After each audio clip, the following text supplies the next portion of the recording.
Incentives देने की, लेकिन मुझे लगता है कि इस पर गंभीरता से काम करने की जरूरत है। टैक्सेस के माध्यम से हम क्या ऐसी पॉलिसी बना सकते हैं, क्योंकि जम्मू कश्मीर में इन्वेस्टमेंट लाना ये बड़ा दुष्कर कार्य था। सामान्य तौर से आजादी के बाद से 2021 तक प्राइवेट सेक्टर का कुल इन्वेस्टमेंट जम्मू कश्मीर में 14,000 करोड़ का था। कई दिक्कतें भी थी। एक तो सबसे बड़ी दिक्कत जम्मू कश्मीर में जमीन की है। नमस्कार, आप देख रहे हैं सिटी पोस्ट लाइव और मैं हूं आपके साथ हर्षिता प्रताप सिंह। आज जम्मू कश्मीर के उपराज्यपाल मनोज सिन्हा राजधानी Patna grand trunk road initiative में शामिल होने के लिए वो पटना आए हैं। तो वहीं सभा को संबोधित करते हुए उन्होंने बिहार के बारे में कहा कि बिहार और पटना का इतिहास प्राचीन काल से ही बहुत अच्छा रहा है, लेकिन एक समय ऐसा भी आया था जब बिहार के लोग अपनी आइडेंटिटी बताने से कहीं बाहर डरा करते थे। तो वहीं मनोज सिन्हा ने यह भी कहा कि बिहार से ही सबसे ज्यादा IAS IPS अधिकारी निकलते हैं। तो वहीं अब ये समय भी आ गया है कि केवल इस क्षेत्र में नहीं बल्कि बिहार के लोग हर क्षेत्र में अपना वर्चस्व स्थापित करें। बिहार के लोगों को अब एंटरप्रेन्योर में भी अपना वर्चस्व स्थापित करना होगा, उसमें भी आगे बढ़ना होगा। तो वहीं सभा को संबोधित करते हुए जम्मू कश्मीर के उपराज्यपाल मनोज सिन्हा और क्या कुछ कहते नजर आए, हम आपको छोड़े जाते हैं उनकी बातों के साथ। बिहार के यूनिक एग्रीकल्चर प्रोड्यूस की GI टैगिंग का अभियान शुरू हुआ है। भागलपुर का जर्दालू, कतरनी चावल, शाही लीची, मिथिला मखाना, अनेक प्रोडक्ट्स इस विशेष इकोनॉमी को बदलने में योगदान दे सकते हैं। इनमें क्षमता है। एग्रीकल्चरल तथा हैंडीक्राफ्ट की GI टैगिंग के प्रोसेस में प्रशासनिक सहयोग भी आवश्यक होता है, लेकिन ये भी किसी प्राइवेट संस्थान या सोसाइटी द्वारा ही इनिशिएट किया जाता है। और इसलिए मैं समझता हूं कि दिशा में भी प्रबुद्ध जन और इनसे जुड़ी हुई संस्थाओं को और प्रेरित करने से महत्वपूर्ण भूमिका ये संस्थाएं निभा सकती हैं।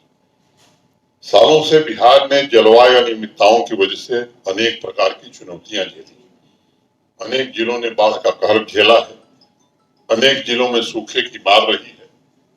किसान और किसानी दोनों के लिए उसका अस्थायी समाधान ये प्राथमिकता होनी चाहिए। ये जो बेगूसराय के आसपास का टाल का इलाका है, मुझे लगता है कि दलहन और तिलहन पैदा करने का सबसे बड़ा क्षेत्र हुआ करता है। पीछे कभी मैंने देखा था कि बिहार सरकार ने वहां जल जमाव न हो इसके लिए एक योजना बनाई है। अभी कुछ दिन पहले दिनकर जयंती पर मुझे दिनकर जी के गांव जाने का अवसर मिला था। वहां के लोगों से बातचीत का भी अवसर मिला। अब ये सुनिश्चित करना कि जो परियोजना स्वीकृत हुई थी वो सही मायने में जमीन पर उतर जाए, ये बड़ा आवश्यक है। किसान और किसानी दोनों के लिए इसका स्थायी समाधान करना ये आवश्यक है।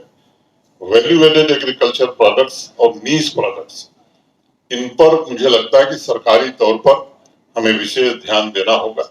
हैंडीक्राफ्ट का कायाकल्प, ताकि वैश्विक मार्केट में बिहार के इन प्रोडक्ट्स की नई पहचान बने। चाहे वो मधुबनी पेंटिंग हो, खटवा वर्क हो, सुजनी की कढ़ाई हो, सिक्की ग्रास प्रोडक्ट हो, भागलपुर का सिल्क कभी पूरे देश में जाना जाता था, मंजूसा आर्ट, इन सबको भी GI टैग मिल चुका है। इस सेक्टर की संभावनाओं का अधिकतम दोहन कैसे किया जाए, इससे रोजगार के नए अवसर भी सृजित होंगे और बिहार की जो यूनिक कलाएं, उनके माध्यम से बिहार एक ब्रांड पोजीशनिंग भी तैयार होगी। 2 दिवसीय कार्यक्रम की मैंने डिटेल देखी है। एक सेशन इंडस्ट्री को लेकर के है। बिहार कैसे पसंदीदा इन्वेस्टमेंट डेस्टिनेशन बने, ये सबसे बड़ा आवश्यक है। एक चीज से तो मुक्ति हो गई है। सामान्य तौर पर इन्वेस्टर समिट मैं मानता हूं कि बहुत कारगर होते नहीं है। लोगों की अलग अलग राय हो सकती है। सामान्यतया मैंने इन्वेस्टर समिट में देखा है कि प्रस्ताव आते हैं और वो जमीन पर उतरते नहीं है। अखबारों में खबरें छप जाती हैं। अब जो प्री कंडीशंस हैं, मुझे लगता है कि उसको बिहार ने प्राप्त कर लिया है और इसे और बेहतर किया जा सकता है। पीस एंड स्टेबिलिटी, और स्टेबिलिटी बहुत जरूरी है। बिहार के लोगों को इस पर ध्यान देना चाहिए। इंडस्ट्री यह देखती है कि इन्वेस्टमेंट कर रहे हैं जहां वहां शांति है कि नहीं है, स्थायित्व है कि नहीं है। क्योंकि कोई इंडस्ट्रियलिस्ट जब आएगा तो मुनाफे के लिए आएगा, बड़ा सीधा सिद्धांत है, किसी के कहने होने से कोई आता नहीं। इंडस्ट्रियल पॉलिसी हमारी क्या होगी, बिहार सरकार की आर्थिक स्थिति कितना क्षमता देती है इंसेंटिव्स देने की, लेकिन मुझे लगता है कि इस पर गंभीरता से काम करने की जरूरत है। टैक्सेस के माध्यम से हम क्या ऐसी पॉलिसी बना सकते हैं, क्योंकि जम्मू कश्मीर में इन्वेस्टमेंट लाना ये बड़ा दुष्कर कार्य था। सामान्य तौर से आजादी के बाद से 2021 तक प्राइवेट सेक्टर का कुल इन्वेस्टमेंट जम्मू कश्मीर में 14,000 करोड़ का था। कई दिक्कतें भी थी। एक तो सबसे बड़ी दिक्कत जम्मू कश्मीर में जमीन की है। जब नई इंडस्ट्रियल पॉलिसी हम लोगों ने बनाई, उस एडिशन का शुभारंभ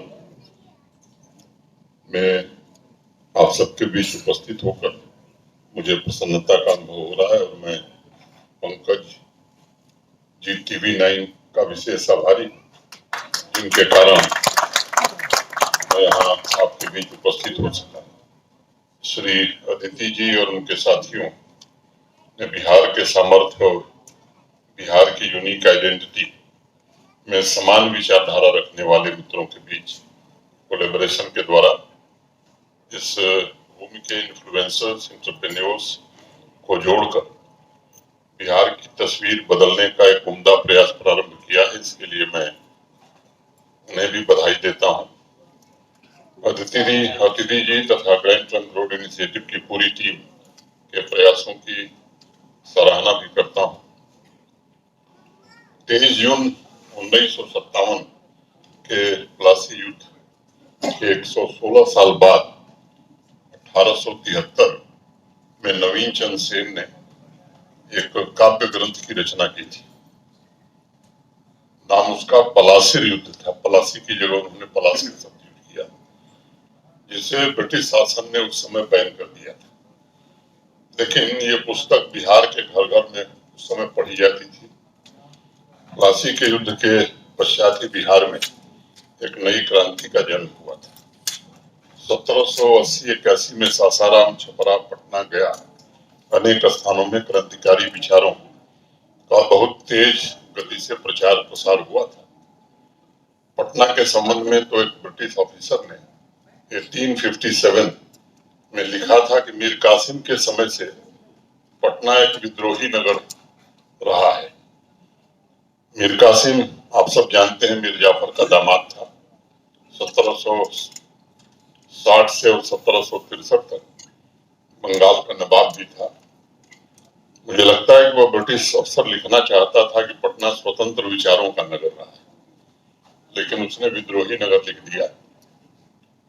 बिहार के इतिहास के बारे में बिहार की सीमा के बाहर जो लोग थोड़ा बहुत परिचित हैं, वो इस बात को भली भांति जानते हैं कि बिहार की आइडेंटिटी प्राचीन काल से ही बिहार के हर एक व्यक्ति के लिए सबसे अधिक गर्व का विषय रही है। शिक्षा, संस्कृति, विज्ञान, संस्कार, साहित्य, उद्यम, आध्यात्म, शायद ही कोई ऐसा क्षेत्र होगा जहां अपने नवीन विचार और कर्म के मेल से बिहार वासियों ने अपनी छाप न छोड़ी। अनेक इतिहासकारों का मानना है कि स्वतंत्रता आंदोलन के दौरान बिहार में अज्ञात कवियों की बाढ़ सी आ गई थी। उन कवियों का एकमात्र उद्देश्य था कि किसी प्रकार राष्ट्र के प्रति जिम्मेदारी का विचार समाज के सभी वर्गों तक पहुंचाया जा सके। लेकिन आजादी के पश्चात के दशकों में सामाजिक भेदभाव, जातिपात के प्रभुत्व तथा कई अन्य सामाजिक राजनीतिक कारणों से सदियों की मेहनत से कमाई गई संपदा को कहीं न कहीं बिहार ने गंवा दिया। एक समय था, हालात यहाँ तक पहुंच गए थे कि लोग अपनी बिहार की आइडेंटिटी बताने में भी शर्म महसूस करने लगे थे। ये कड़वी सच्चाई भी है, जो समाज अपनी पहचान, अपने स्वाभिमान को खो देता है, वो आत्मिक रूप से निश्चित रूप से कमजोर हो जाता है। उस समाज में नए विचारों का जन्म भी बंद हो जाता है बशीर बद्र ने एक शेर लिखा था, मैं उद्धृत करना चाहूंगा। मैं अपनी राह में दीवार बन के बैठा हूं, मैं अपनी राह में दीवार बन के बैठा हूं, अगर वो आया तो किस रास्ते आएगा। मैं मानता हूं